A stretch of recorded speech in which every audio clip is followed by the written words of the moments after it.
Hello, my friends. This is Pat Sloan, and I have a special guest today, Kimberly Jolly of the Fat Quarter Shop. Yay! Everybody, welcome, Hi. Kimberly. So I know that you have visited her store many, many times, and I do too. And I thought it would be awesome to have Kimberly come on and talk to us a little bit because she has a huge anniversary for her company. The So Emma publication portion of her business has 10th anniversary. Kimberly, this is amazing. Can you believe it? 10 years? Yeah, I can't believe it. Yeah. It's do you well, how did I want to talk, really understand a little bit about how this happened. What came about to make you decide to add a publishing part? Because you have a really huge, busy shop already. Well, we were trying to kit things, and when I would kit things, I would notice there would be mistakes in patterns, or they didn't give enough fabric requirements, or it was black and white. And I just noticed all the customer comments coming in also and the feedback. And I thought, well, I can do a book better than that. And so I really did it selfishly so that everything would be laid out, there wouldn't be any mistakes. And when my customer got their package, they would know exactly what they need and they wouldn't have to call customer service. And so it was also selfishly, one of the things I struggle with is I don't want to read a pattern. I want to just look at the pictures and do it. So I wanted to make something where I could just look at the pictures. So now when I do quilts, I can just cut according to our chart and just look at the pictures. Right. I'm going to raise my hand to that one. Yeah, I love diagrams. You give me the diagram with the size and I'm good to go. That's right.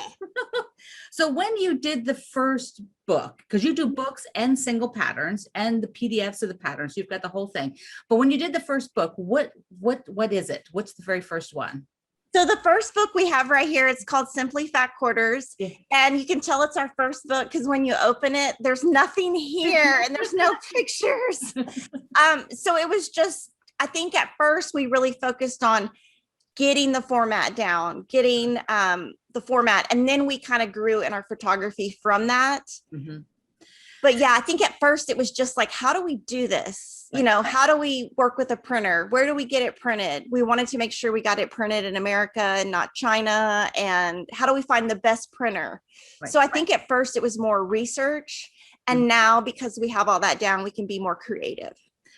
And it takes a while. I mean, I can remember when I had developed my single patterns, developed the layout and everything that goes in it. You have to learn. It's a whole business that, to put all that together. And they're fabulous. Look, I brought just a small portion of my So Emma books. This is just,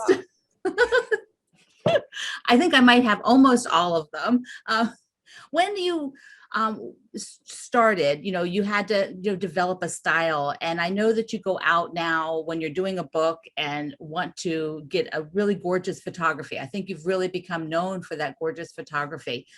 What happens behind the scenes a little bit, getting ready to do a book shoot?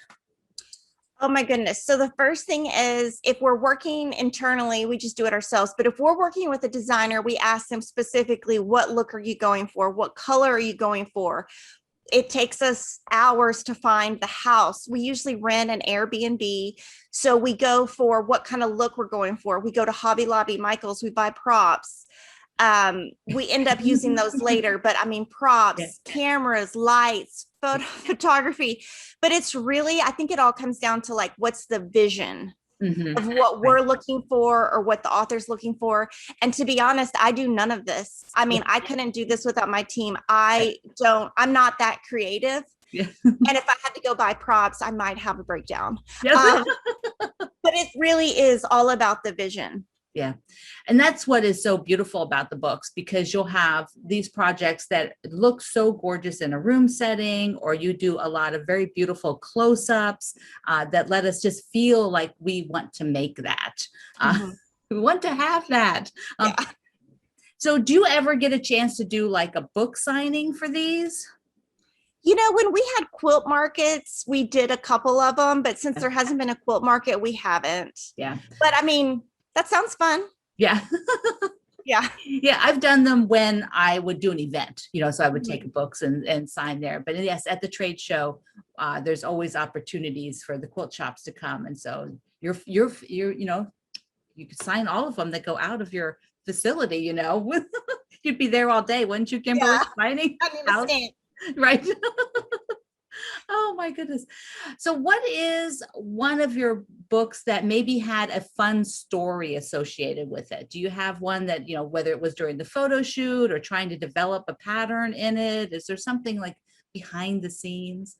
Well, I think the Quilty Fun is what really took us to the next level. We had never worked with an outside artist, and I was always just a fangirl of Lori's. I loved her blog. I loved her fabric. And with this, she had this was a free sew along on her blog, and she was doing it at the time for her.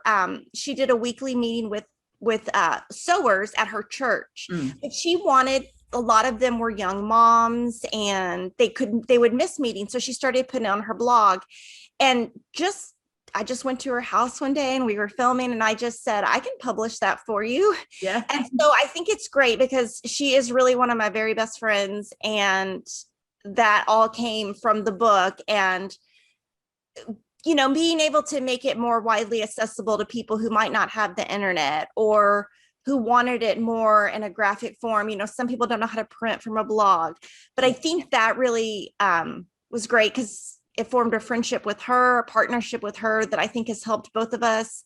But more than that, I mean, we're friends. Yeah. Yeah. You go out and visit her, and you've gone to different events together. And was that the first one that had the spiral bindings too? Yeah. So this was the first one where on the inside it has this. Right. Yes. That one's on the inside. Yeah. And she was an author of toll painting books. And so she knew a lot about that kind of, printing and publishing and paper. She had a lot of experience in that already from a different industry from, 10 years before. Right. Right. Oh, I didn't know Lori Holt did toll painting too. You can find some old ones on Amazon or eBay. I know everybody has a before life, Yes. that they did prior. Yes. So recently you have a new book that came out. Tell us about that one. Okay, so our newest one is called Among the Stars, and I love this one because I actually designed the blocks, which is so rare, but I designed it, gosh, probably 8 or 9 years ago, and I wanted to name it after my grandmother. And I remember having that phone call with her, and she was like, oh, absolutely not. She would not. But I just kind of remembered having those conversations with my grandmother. So that one's special to me. Oh gosh, that's so cute. Yeah, there's a certain generation, isn't there, that they're like, no, don't put my name anywhere or my photo. Or yeah, and I said, well, can I just put your name on the inside of the pattern? And she was like, no. And what I was gonna do, there's 6 blocks. I was gonna name it. She had 5 sons. Oh. So I was gonna name it after her sons and then after her. And she was like, definitely not. She was totally not down with that. Yeah. Well, another question on the books. How long does it take from when you have an idea to when the book is published? I know it can vary, but what is like a base? 6 months. We can do it pretty fast. Yeah. Just kind of depends. If it's an internal book, we can do it faster because it's just us and we can make the decisions. Yeah. But like some books 1.5 years, some books 6 months, kind of depends, but we do everything in-house. In our company, we don't outsource anything. So we have more control over the timeline. And because we get printed in America, everything can be quick. Right. And you have graphic artists and writers and, designers on your staff. So you have a whole team. So a whole publishing business. And those same people are doing the single patterns, right? Well, actually it's different. So Sarah does all our books, and then Jocelyn assists with photography, layout, and all of that.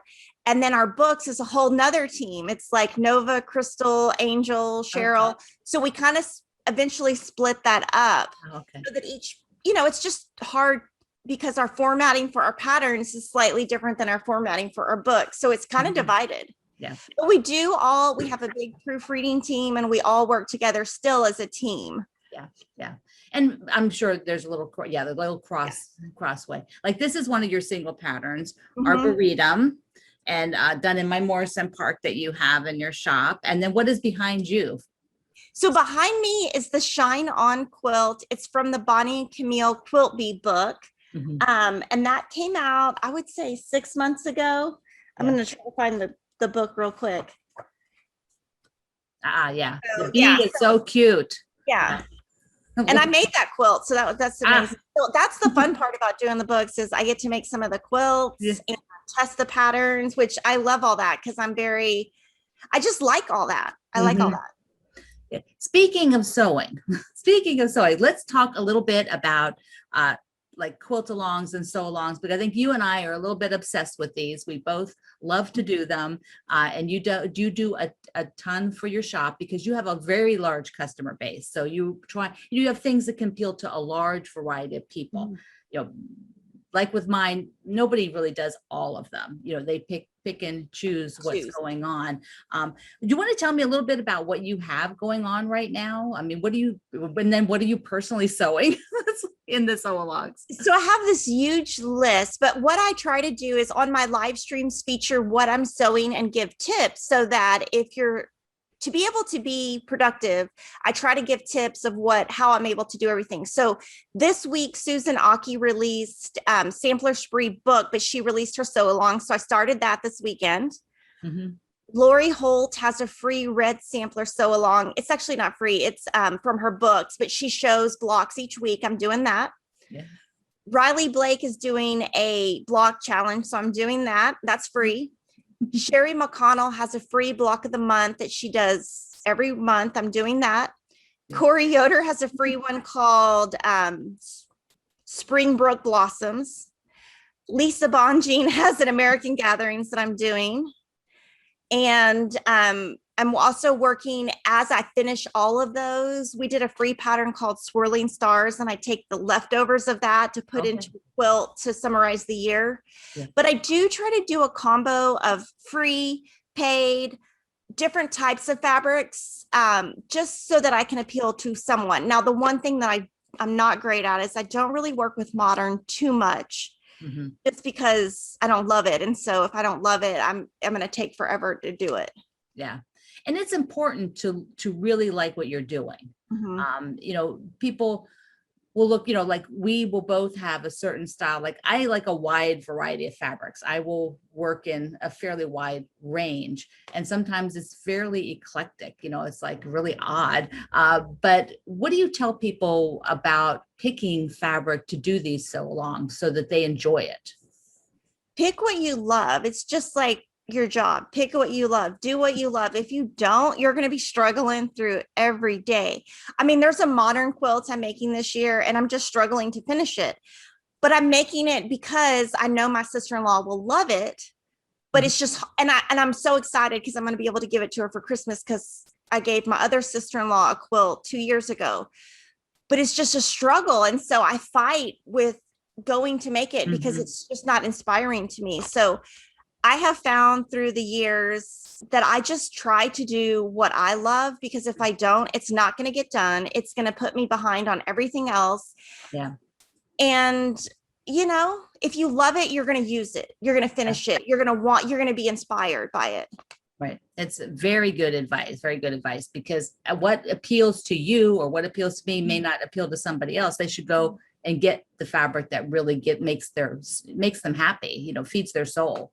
And that's what's great about YouTube is there's lots of different creators and different content. And so you can watch different people. You can watch who you like and what appeals to you. And there's a lot of free stuff out there. Yeah, tons. So speaking of YouTube, which we're watching this there, your channel is just amazing. You have developed it into such a great platform and a great series of types of videos. So because some people may have only seen a tutorial, some people maybe only have seen your live stream. Tell me the types of videos that you produce. So we try to do a range of easy to hard and a lot of free stuff. Mhm. So every Friday I do a live stream and I try to just show different tips, different things I'm working on. I do talk a lot about what other people in the industry are doing that's free or having sew along, so that I bring attention to other designers. We have a shortcut series where that just takes a pre-cut, super easy. If you're at home and you have a jelly roll and you need something to do, you just turn on our shortcut quilt and you can find a jelly roll quilt. Yeah. We have some videos called Classic and Vintage where we look at like actual antique quilts and try to replicate them into a more like up-to-date look. Mhm. We try to do lots of binding videos. We have a beginner series. We have lots of guests that come in and try to show things like bags that I'm not great at. Every time they say, can you make a bag? I'm like, no, No, I no. know somebody who can make a bag. That's right. Point Yeah, them there. That's yeah, yeah. oh, so you also have your cross stitch portion of the business, and you have, besides you have your videos for that, and you have a brand new newsletter for that. I just saw that. I saw, and I signed up. Yay. So yeah, so we have certain customers who only want quilting. And then we have certain customers that only want cross stitch. Yeah. So we divided the newsletter into two. Yeah. And we also, about 3 years ago, built a YouTube channel called Fat Quarter Shop Floss Tube. And I do Wednesday live streams there.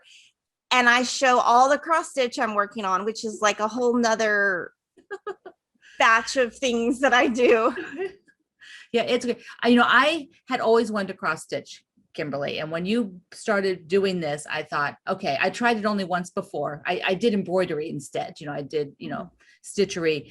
So I started, I'm still a baby cross stitcher. I'm extremely slow. It takes me forever because it's sort of not my, I do a little bit of time, but I really love it. And I've introduced it to my, community, and they just love you. They just love what you're doing with the cross stitch. And they're just like so excited to get back to it. Many of them. Have you been hearing that from quilters? Yes. And thank you for the compliment. Yeah, we're just trying to, especially during the pandemic, Mhm. with so many people at home, I think it just really helped them, because if you don't have a big budget, quilting can be very expensive. Yeah. And especially in the pandemic, maybe, people had to cut back, and you can do cross stitch super few supplies and a very low budget. So I think it's great. Yeah.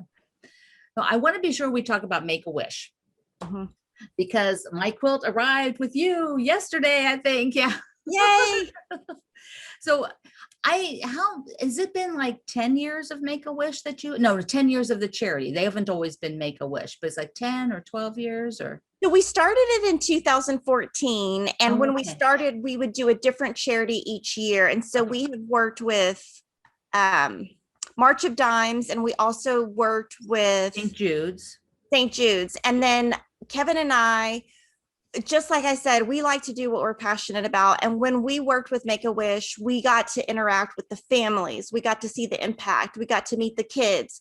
My kids even got to meet some of these kids. And we just felt like, personally, we were making a bigger impact with Make-A-Wish, because we can actually show our customers, for the families that want to share, not all families want to share, but we could actually show the impact we're making. Sometimes I feel like if you're donating and you don't see the impact, you're not going to really make as much of an impact. So it's just been great, because Kevin and I can see the families, we can meet them, we can follow their journey, we can stay in touch with the families, and pray for them and hope for them. And it's just been so great. And I never would have thought that it would have gotten to where it is. We've raised $77,000 this year. Mm. So that's going to be 103,000, because Kevin and I and Mark Dunn of Moda Fabrics are going to also donate. It's just amazing. It's amazing what you can do when you pull together something. And we're always providing free content. So what better way is provide free content to my customers and then get something back in return that we can give, directly to a family that, needs something right now. Yeah, it has just been a wonderful experience for me to be able to have you involved with you with and having my community come along, and quilters are so generous, and they have fun. Everybody has fun in the end. Now the quilts will go up to auction. Do you know about when? Will it be next month or It's going to be next month, either July or August. So we're going to auction your quilt, and we're going to auction Corey Yoder's quilt, and then we're going to auction my quilt. Oh, okay. So we're going to auction 3 quilts. So, hopefully we can get at least 1,000 for each. Yeah. And that'll just raise the total. But we kind of do notice that, it starts off great and then the totals go down. So auctioning that off at the end really helps, kind of, especially if, that year we haven't raised enough money, it kind of really helps end the year correctly. And it's an upswing. Yeah, and it's really fun to be able to put those out there and let somebody else enjoy the quilt. Although Mhm. I really like my quilt this year. It's like it's really hard to let it go. Yes. Some years are like that. Oh, so one last thing, because I want to let you get on with your day, Miss Kimberly. I wanted to you just tell me just real briefly a little bit about the Jolly bars, because not everybody's real familiar with those. I want them to know something very unique to you in the Fat Quarter Shop. So Kevin and I, we're all about being unique and not copying other people. Mhm. Anybody who works for us will attest to that. And, 5 or 6 years ago, there was all these pre-cuts. And I thought, well, there's got to be a pre-cut that could work for us. Yeah, So we kind of went around and around and we were like, oh, we'll make a 2 by 6 inch cut. yeah. That was the worst idea ever. I don't even know where I came up with that. But we just went round and round with a team and came up with a 5 by 10 inch cut, which is double a charm pack, but half a layer cake. So if you want a little bit more than a charm pack, but a little bit less than a layer cake. And we called it Jolly Bar just to name it after our last name. And then we made these little books that there's 3 of them now, Jolly Bar books. And what's great about them is the books are only $9.95.